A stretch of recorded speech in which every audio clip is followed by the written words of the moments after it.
तो आखिर ऐसा क्या हुआ? बीजेपी आखिर क्यों नहीं संभाल पा रही है? मुसलमानों के प्रति इतना सब काम कर रहे हैं, फिर क्यों नहीं कर पा रहे हैं?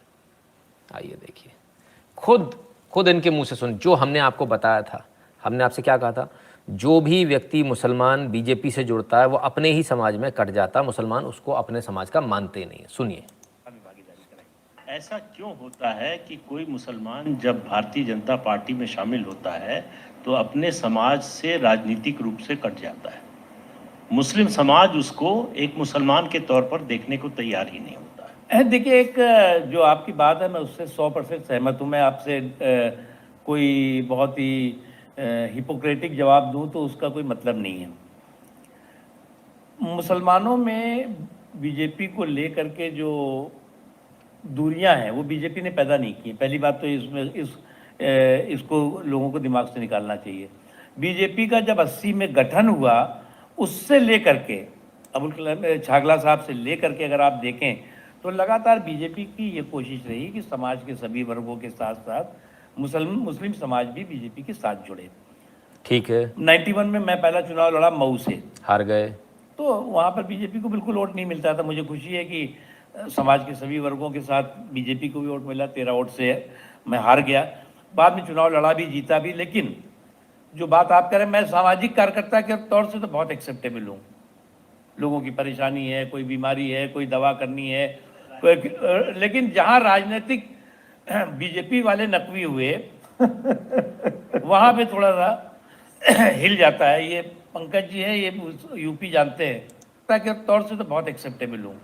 जो बात आप कह रहे हैं, मैं सामाजिक कार्यकर्ता के तौर से तो बहुत एक्सेप्टेबल हूँ।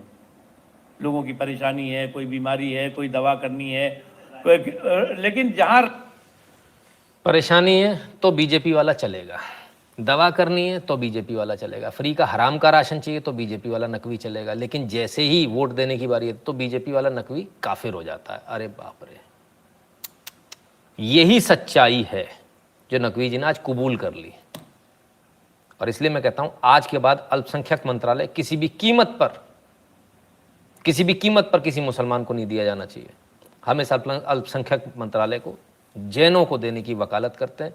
मेरा व्यक्तिगत मत ये कि इसमें जैन, अगली बार जो भी इसका मंत्री बने वो कोई जैन समाज से बने। ये मेरा मत है, ये मेरा मानना है और ये मेरी मांग है सरकार से। हमें कोई दूसरा नहीं चाहिए। It has been a long time. इस जैन समाज ने हमारे लिए बहुत कंट्रीब्यूट किया, हमारे देश के लिए बहुत कंट्रीब्यूट किया। तमाम टैक्स भरता, सब कुछ करता, एक नंबर में ईमानदारी से चलता है। कभी आज तक एक भी दंगे में इन जैन का नाम नहीं है। इसलिए जैन हैं, पारसी हैं, इनको दीजिए, बाकियों को नहीं।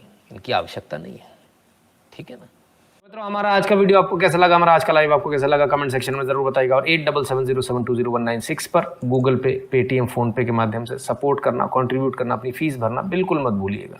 भीम यूपीआई एड्रेस है nshukla@UPI।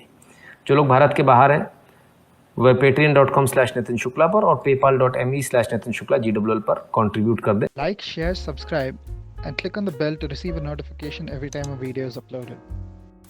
If you'd like to contribute to the channel, you can contribute to patreon.com/Sanatani, paypal.me/Sanatani or Sanatani@UPI.